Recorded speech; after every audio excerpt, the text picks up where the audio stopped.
De volta com o segundo bloco do Bitcoin Bom Dia, aqui pela Bitcoin TV, 7 horas e 42 minutos, até as 9 horas da manhã, levando as principais informações da cidade até você, para você começar o seu dia, sua manhã sempre muito bem informado. Vamos tentar o contato agora com o professor José Carlos Monteiro, diretor do Simpro Caxias. Professor, bom dia, me ouvindo? Bom dia, estou ouvindo. Está me Agora ouvindo? sim estamos lhe ouvindo também. Só vou melhorar a qualidade do áudio aqui. Bom, professor, nós começamos a edição deste programa com a notícia da publicação do decreto pelo governo do estado alterando o modelo de distanciamento controlado. Regiões deverão aplicar, então, os protocolos de bandeira vermelha e será retomado o ensino presencial em todos os níveis. Te gostaria, então, para começar, em linhas gerais, a opinião dos professores e do Simpro a respeito desse decreto. Bom, em primeiro lugar, eu quero agradecer pelo convite e, em segundo, pedir desculpas que ontem eu, de fato, tinha já agendado uma... É que eu sou pós-Covid, né, Márcio? Eu fiquei bastante ruim, Tudo então bem, eu... bem tranquilo, professor. Então, mas em terceiro lugar, parabenizar pelo trabalho dos senhores aí, um trabalho muito prestativo e de informação para a comunidade, né? Vocês estão de parabéns. Muito obrigado, Bom, professor. sobre o decreto, olha, se eu fosse o governador, ia mais devagar. Depois da decisão judicial, né, no calor da madrugada, vamos dizer assim, ele teria que ir mais devagar, né? Eu não estou dizendo que é ele o governador, né? Então a decisão é dele. Mas dá um espaço, é da semana, poderia esperar até o final da semana, até se ruminar todas essas questões. Agora há né? Essa é a minha opinião. Mas evidentemente, né? Nós sempre há uma pressão de que o sindicato é contra a volta das aulas presenciais. Não, nós não temos nada contra as aulas presenciais, né? As aulas presenciais, mas elas requerem assim, um cuidado todo especial. E nós, né, então, chamamos principalmente para a vacinação, né? Nós não estamos colocando como condição, mas nós estamos chamando a atenção de que agora toda a comunidade diz o seguinte: a educação, o ensino é essencial. Quer dizer, antes você fazia pesquisa e tal, não tinha nada de essencial. Agora é essencial. Tudo bem, concordo, é essencial. Mas nós, então, estamos, né, uh, uh, reivindicando e tomando atitudes concretas em nível nacional, estadual, em todas as nossas reuniões, nós temos também lá com o Ministério da Saúde, né, através da nossa federação, confederação, para que nós, né, professores, estejamos aí como prioridade mesmo, né? Ontem eu estava no consultório médico, a médica disse assim: eu entendo de que vocês teriam que ter a vacinação antes do que nós. Disse, nós que não estamos na linha de frente, podemos esperar. Ele disse, agora eu vejo estudante de psicologia que não está trabalhando, tem aula online, que já foi para prioridade e já recebeu vacinação. Esses exemplos, assim, que temos, né, Márcio? Desculpa, mas eu avancei um pouco na questão do decreto. Não, bem tranquilo, professor. É. Eu coloquei na conversa agora também meus colegas, o Romualdo Corlatti e o Ariel Rossi Grifante, eles também têm perguntas para o senhor. Ô, Romualdo, tudo bem? Carlos Monteiro, E o Ariel? muito contente de saber. Bom dia, professor. Bom dia. De longo tempo lá. Professor, a gente sabe que são opiniões divididas, né? Tem alguns professores que querem o retorno, outros não querem, e todos têm razão. A gente sabe que são por N motivos. Principalmente tem que ter a vacinação para o educador, né? Aí eu faço uma pergunta ao senhor. Esse sistema de distanciamento, questão de cores de bandeiras, o senhor acha que a partir de agora ele perdeu a credibilidade? Não, não perdeu, não. Até quero colocar um exemplo aí para os senhores. No ano passado, teve uma volta ali no mês de outubro, né? E, com raras exceções, a experiência foi razoável, viu? As crianças, as próprias crianças, né, quando até era a segunda série, a terceira, a segunda, acredito. As crianças mesmo, que elas diziam, prof, ou alguém que chegava, eu não vou tirar máscara, né? Eu tenho que ficar longe. Quer dizer, havia um pensamento assim das próprias crianças de não estarem aglomeradas, né? Então, a aglomeração, para mim, não perdeu, não. Ela não perdeu, e é isso, os professores sabem, né, trabalhar com isso, com a colaboração sempre dos pais, né? Os pais têm que colaborar. Não é simplesmente entregar os filhos lá na escola, mas sempre a recomendação da máscara, a questão do álcool gel, e o distanciamento é muito importante, né? E evitar, né, sempre aquela conversa de frente a frente, que às vezes nós adultos também fazemos, e quando nos damos conta, diz, bom, eu estou muito próximo do meu colega, mesmo com máscara, né? Porque aí vem toda aquela questão, qual é o tipo de máscara que eu uso e tal. Na nossa opinião, o distanciamento, ele é válido, sim. Ele é válido e está como uma das primeiras, né, uma das primeiras atitudes que se deve tomar. Ariel, questionamento? Professor, com relação a esse movimento todo que houve, né, há uma reivindicação, só que se universalizou dizer a reivindicação dos pais. Na verdade, é uma parcela dos pais é a favor, outra parcela não, que prefere a vacinação antes, que tem receio, né? Com relação aos professores, né? O senhor deu uma menção antes, mas também é uma reivindicação dos professores o retorno com a vacinação, mas nesse sentido, até não haver a vacinação, os protocolos de segurança previstos, eles são suficientes tanto para a segurança dos professores como dos alunos, esse sistema de rodízio em sala de aula, o distanciamento. O senhor acredita que temos um ambiente seguro o suficiente nos estabelecimentos de ensino? Olha, alguns estabelecimentos demonstraram que sim, outros menos. Eu estou falando naquilo que nós tivemos experiência. Então, nós sempre, no ano passado, nós ficamos fiscais, né? Nós recebíamos comunicado de professores, nós entrávamos em contato com as escolas, né? O município, através, né, do COI, que recebe as reclamações, parece-me que não tem muito pessoal para fazer esse atendimento. Então, a nossa reivindicação é de que tem que ter essa fiscalização. Porque se você passa nas escolas hoje, né, eu tenho mais, assim, por conversações de colegas professores que são do sindicato, da diretoria, mas que, por situação A ou B, passam nas escolas. Eles dizem que está bem, diríamos assim, em tese, bem preparado. Agora, nós temos que ter um cuidado porque é que nem vassoura nova, né? Nos primeiros dias, tudo parece tranquilo, e depois isso pode, né, correr o risco de começar diríamos assim, um desleixo, né? Eu digo esse desleixo por causa de tem que se prevenir, tem que estar atento, né? Mas isso não é uma questão somente da escola, nós precisamos fiscalizar também, né? Quem fiscaliza? A comunidade. Os pais têm que cuidar também, né? Os pais têm que cuidar, a fiscalização da prefeitura, através da sua Secretaria de Saúde, a Secretaria de Urbanismo, enfim, tem que estar atento a isso. Nós, o sindicato, nós somos poucos para dizer assim, estamos aí e vamos garantir esse distanciamento. Nós temos professores com comorbidades, né? Pessoal que tem problemas também de saúde, e que nós também temos isso pela convenção coletiva, que os professores ou trabalham, né, online, ou eles serão substituídos momentaneamente, né? E no ano passado isso se conseguiu fazer, né? Até onde a gente sabe, se conseguiu fazer.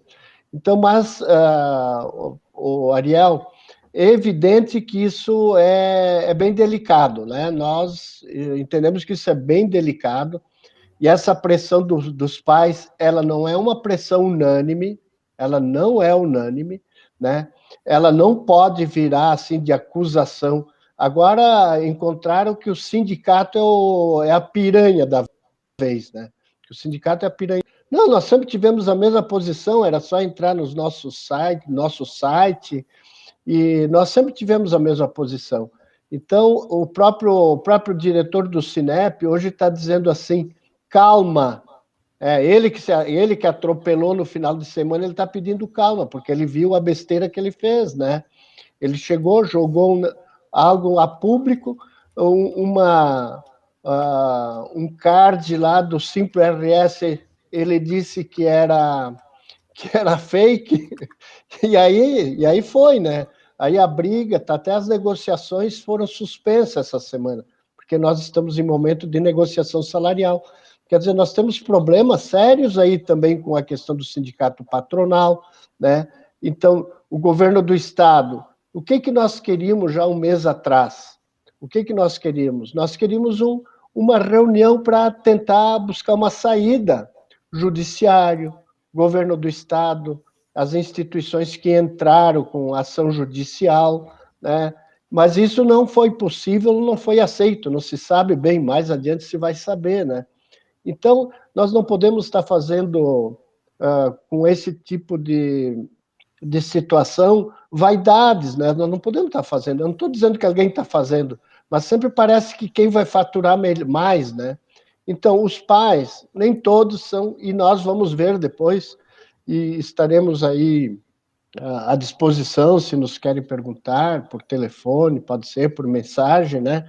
Mas não são todas as crianças que vão para a escola, não, vocês perceberão, porque tem crianças com comorbidades, e não são poucas, né? Quando nós temos aí 15, 20 crianças com problemas dentro de uma escola, né? Com situações, né, que exigem, não é o professor, tem que ter monitores para ter o cuidado disso, né? Nós temos situações de comorbidades também com professores. E, evidentemente, tem funcionários também na escola, né?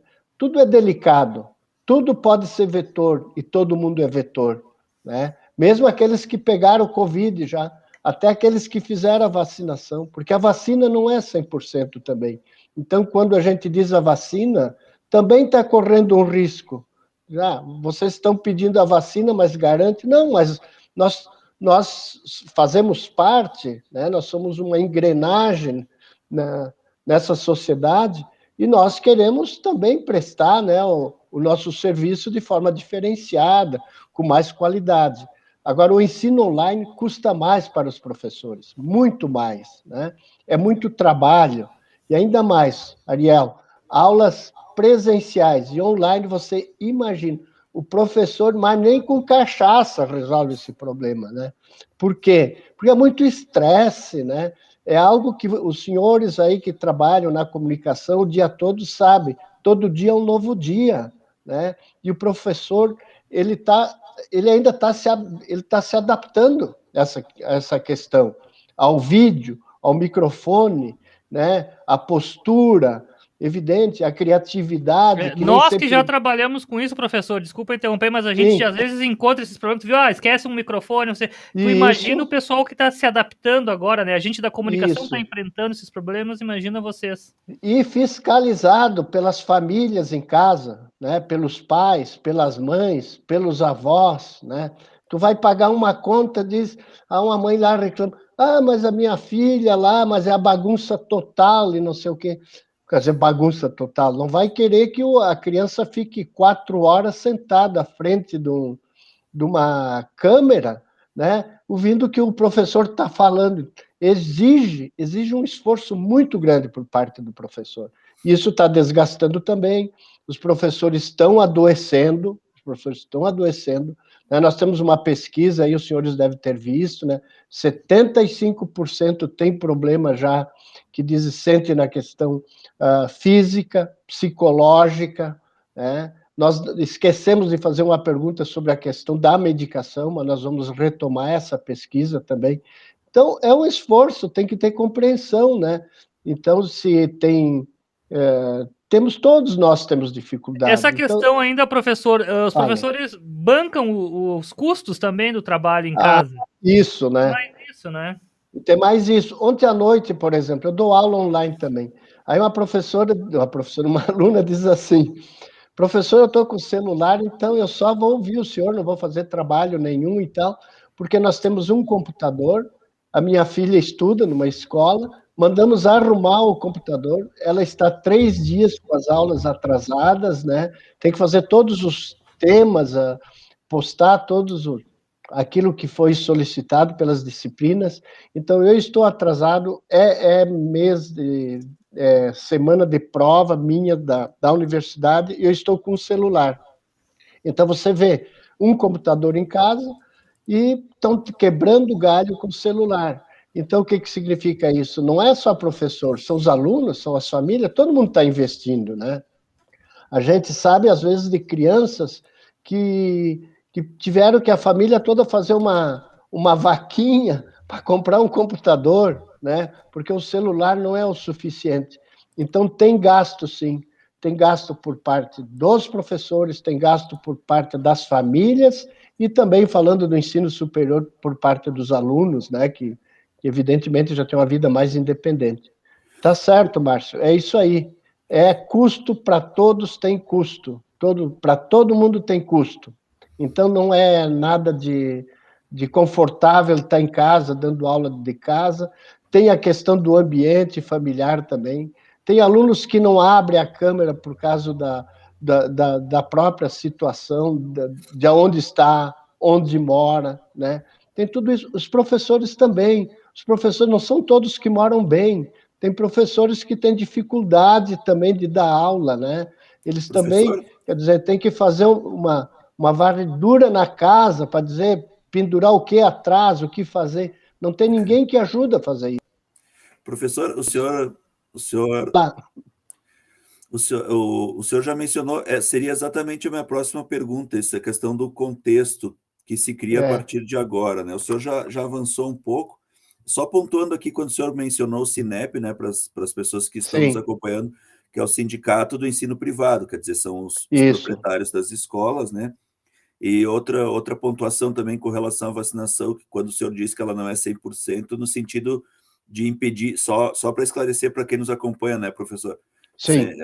Um acréscimo de informação. Ela não é 100% na evitação da contaminação. A pessoa pode se contaminar.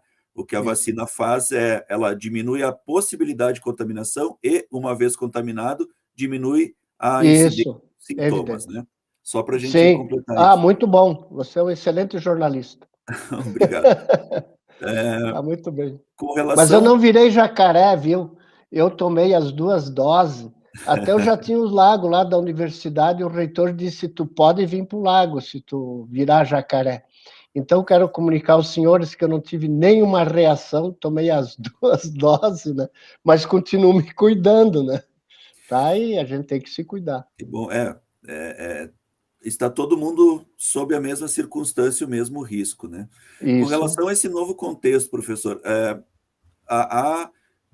eu costumo dizer que nesse assunto todos os lados têm razão, porque nós sabemos que a efetividade do ensino remoto para o aluno também é limitada. Há um comprometimento, especialmente das crianças, com relação ao desenvolvimento, a qualidade do ensino acaba sendo afetada, porque há os fatores de interação social que auxiliam muito no processo cognitivo do desenvolvimento da criança, da própria interação com a professora, ser atendido pessoalmente, né? O contato humano, ele é da nossa natureza, né? E ainda mais num processo de ensino-aprendizagem. E também tem o outro aspecto que o senhor mencionou, adiantou um pouco, que é com relação a como fica a circunstância para o professor. Ele terá agora que atender o aluno em sala de aula. Claro, o adulto que está no ensino superior, o adolescente que está no ensino médio, tem uma independência maior, mas para as séries iniciais, o professor terá que atender a criança, ou até intermediários, pré-adolescentes, né? E ao mesmo tempo dar conta da aula online, que a aula vai estar sendo transmitida porque as turmas não vão estar completas em sala de aula pelo protocolo de segurança. E tem um terceiro fator que se soma, né? Então, a atenção preparar a aula e atender o aluno presencial, preparar uma outra linguagem, manter para o ensino online e zelar pela segurança, zelar pelo protocolo, né? Porque muitas vezes se tem essa mentalidade, né? Se entrega a sala de aula para o professor, lá ele tem a liberdade de cátedra, a autoridade, mas também tem as consequências dessa liberdade, que é dar conta de tudo, né? E, ao mesmo tempo, como o senhor mencionou, que o sindicato vem sendo atacado, que aquele argumento que acaba entrando num extremismo desrespeitoso, que é dizer que o professor quer ficar em casa sem trabalhar, como se não estivesse havendo aula online, assim, chega até a ser desonesto esse argumento.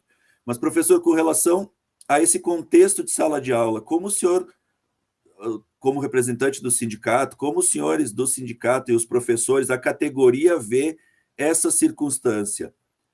Vai ser possível dar conta? Que adaptações são necessárias? Que qualidade de ensino nós poderemos ter? Ainda é maior do que o ensino apenas online? Como é que o senhor analisa esse contexto da nova sala de aula a partir de agora? Olha, diante da tua reflexão muito bem feita, nós temos uma situação que os professores dizem, que é o seguinte, principalmente com os pequenos, né, gurizada pequena, vai ter que ser retomado todo vamos falar uma palavra que não é o correto, mas todo mundo entende, né, disciplina, né, a criança vem, ela já estava acostumada de que para ir no banheiro, vai no intervalo, claro, dá para ir em outros momentos, mas aquelas normas que são as mínimas necessárias para ter uma boa relação dentro de sala de aula, isso tem que ser recomeçado tudo de novo, né? Então, isso aí já é um desgaste grande. Isso está no presencial, então você tem esse desgaste do presencial e tem online ainda, né? Com relação, Ariela, à pergunta que você fez, primeira coisa, a volta é com muita insegurança, né? Todos com muita insegurança. Mesmo o ensino superior, né, tem algumas disciplinas que eu mesmo terei que voltar para o presencial. E tem uma delas que eu tenho que viajar, inclusive, para trabalhar essa disciplina, né, num campus aí da universidade. Isso traz insegurança. Agora, com relação à qualidade, o ideal seria ter presencial e se fazer simultaneamente o online. O que nós precisaríamos era uma ajuda, monitoria, monitores que ajudem o professor, né? Que o professor ele faz a sua aula presencial e depois ele vai dar atenção para os que estão online, mas os monitores na aula presencial vão colaborando e ajudando aqueles alunos. Não dá, porque senão o professor vai para online, os alunos ficam fazendo um ou outro trabalho, mas diríamos assim, manter uma certa organização, um certo comportamento dos alunos não é fácil, principalmente os pequenos, né? Principalmente os pequenos. Então, nós precisamos. As escolas têm essa capacidade de ter monitores. As particulares, acredito que podem designar algumas pessoas, mas na rede pública, nós temos estrutura de pessoal para ter o professor dar conta da aula e o monitor cuidar da parte sanitária? É isso aí, né? Nem as particulares têm, né? A não ser monitores para aquelas as crianças que têm problemas, diríamos assim, um autista, por exemplo, né? Nem vou falar de outros tipos, né? De situações, mas um autista, ele precisa de um acompanhamento, né? Porque ele tem momentos, né? Momentos diríamos assim, de que ele extrapola, né? Extrapola um comportamento que seria coletivo. Bom, agora, o Estado, o município, não sei. Por isso que eu digo, o que eu digo não, o que o sindicato, a gente fala, precisamos de estrutura. O que é estrutura? É também o elemento humano, né? Eu estive, por exemplo, numa viagem em Santa Catarina, aí, por um problema de doença de um familiar, e eles estavam com aula, né? O gurizada estava com aula. Então, era assim, uma semana era presencial e a outra era online, tá? Da gurizada. Então, e eles tinham um número não muito grande dos presenciais. Então, eles faziam um rodízio, né, todo, isso na alfabetização. Depois, isso falando ali com um sobrinho meu. Então, já é, diríamos assim, um passo à frente, né, do cuidado que se tem e tal. Aí eu perguntei, tem professores, tem pessoal na escola que está com vírus? Ah, que eu fiquei sabendo, não tá, é criança, né? Mas as crianças, elas também ficam sabendo das notícias. Então, nós temos esse problema. Nós temos esse problema que precisaríamos de mais gente. Precisaríamos de mais gente. Isso aí, pensam vocês no lugar do professor tendo essa ginga. Vocês poderiam ser professores, vocês são criativos e tal, né? Mas mesmo assim, o que vocês fariam? No presencial, as câmeras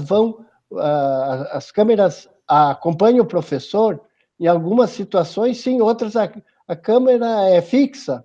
Então, o professor está lá sentado, tem aula presencial, está que nem o Márcio ali, né, coordenando, e ele vai fazer o quê? Ele vai ter que ficar sentado ali, né? Aula presencial e online, vocês que estão em casa e tal. Não é simples, né? Então, isso traz insegurança, né? Isso traz muita insegurança.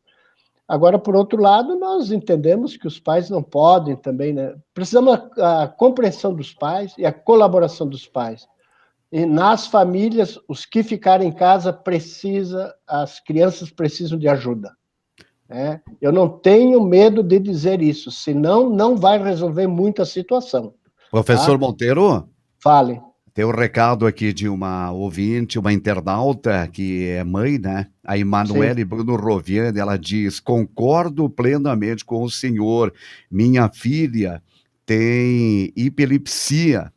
Não vou mandar. E aí depois tem outro recado, diz o seguinte: minha filha saiu do primeiro ano sabendo nada. Entrou no segundo ano, eu em casa ensinando ela com a ajuda de uma pessoa de São Paulo, que está me ajudando com vídeos e atividades. Agora ela começou a ler palavras simples, porque a aula online, muitos já estão bem avançados.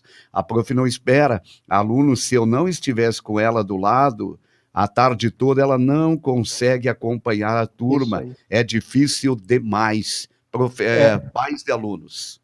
Tu diz isso aí, eu fico emocionado, né? Porque eu vejo que em algumas situações, né, os pais têm que falar com as direções, a coordenação pedagógica e tal. Dizer, eu tenho a seguinte situação, a minha filha, o meu filho. Né? Então, porque na grande maioria das vezes, os professores sabem da situação das crianças, mas às vezes talvez não tenha condições de acompanhar o suficiente. Então eu digo a esses pais, né, principalmente as mães, né, as mães são as mais guerreiras, como sempre, né? Por isso que nós estamos por aí, né? Porque elas são as mais guerreiras. E tem que entrar em contato com a escola, né? Tem que falar, tem que buscar, né, em conjunto saídas, né? E tem que ajudar a recuperar depois, né? Eu vejo assim as deficiências, aquela reflexão feita pelo Ariel, né? Aquilo, eu vejo o seguinte: 2, 3 anos, né? Nós vamos ter uma defasagem muito grande. Os especialistas já estão dizendo isso, mas vai dar para recuperar. Mas as escolas têm que ser daí também exigidas para isso, né? Nós não podemos ficar dizer assim, a educação é essencial e o meu filho está dentro da escola, mas tem que ver como é que está sendo trabalhado depois isso com o próprio filho. Então, os pais não é simplesmente abrir as escolas e colocar os filhos lá. Tem que ajudar, tem que colaborar, né? Não é também um produto eu pago, eu quero. Né? A educação é algo que ele tem uma interação com a própria família, né? Então, é muito delicado isso aí, muito delicado. Eu tive 3 filhos, tenho 6 netos, eu sei que alguns netos estão bem, outros estão muito ruins, eram os primeiros da turma, agora eles estão de média para baixo no online. Então, eu também tenho realidade na minha família que mostram, né, diferenças entre uma criança e outra. como vai ter diferença entre professores, vai ter diferença entre pais de compreensão, de ajuda ou não, né? Lamentavelmente é isso, temos que pegar todo mundo junto, os meios de comunicação dentro do possível, né? Os alternativos, assim que nem vocês aí, colaboram mais, né? Não dão aquelas notícias oficialistas, parece sendo oficialista, mas já são mais tendenciosas do que oficialistas, né? Isso às vezes atrapalha mais do que ajuda, né? Nós precisamos de uma comunicação que justamente colabore, né? Como o Ariel disse, né? Todos têm razão, todos têm razão, mas todo mundo tem problemas também, né? Por isso, a razão está no problema que a gente tem que resolver. E individualmente ninguém vai resolver o problema. O professor não vai resolver, a escola não vai resolver, o sindicato não vai resolver, nenhum dos sindicatos resolve, e nem o governo do estado vai resolver, e nem o judiciário vai resolver. Então, tem que pegar junto. Quando é que se diz que o coletivo não é melhor do que o individual? O individual tu não vai para lugar nenhum, né? Até profissionalmente, trabalhar coletivamente sempre foi o melhor que a gente encontrou, né? Muito bem. Professor José Carlos Monteiro, diretor do Simpro Caxias. A gente poderia ficar a manhã inteira conversando, dado a importância do assunto, né? Mas a gente temos a dinâmica do programa, temos que chamar comercial, temos que ir para as outras notícias. O comercial de vocês está muito bonito também. Muito obrigado. Até o comercial tá bom, fico feliz. Então vamos voltar para uma avaliação depois mais adiante, Márcio. Sim, já fica combinado assim que as coisas tomarem esse novo rumo aí para a gente ver como é que foi essa retomada. Queremos ouvi-lo novamente, sim. Tá bem, então. Muito obrigado pela sua participação. Uma excelente quarta-feira, professor. Tá, igualmente aos senhores.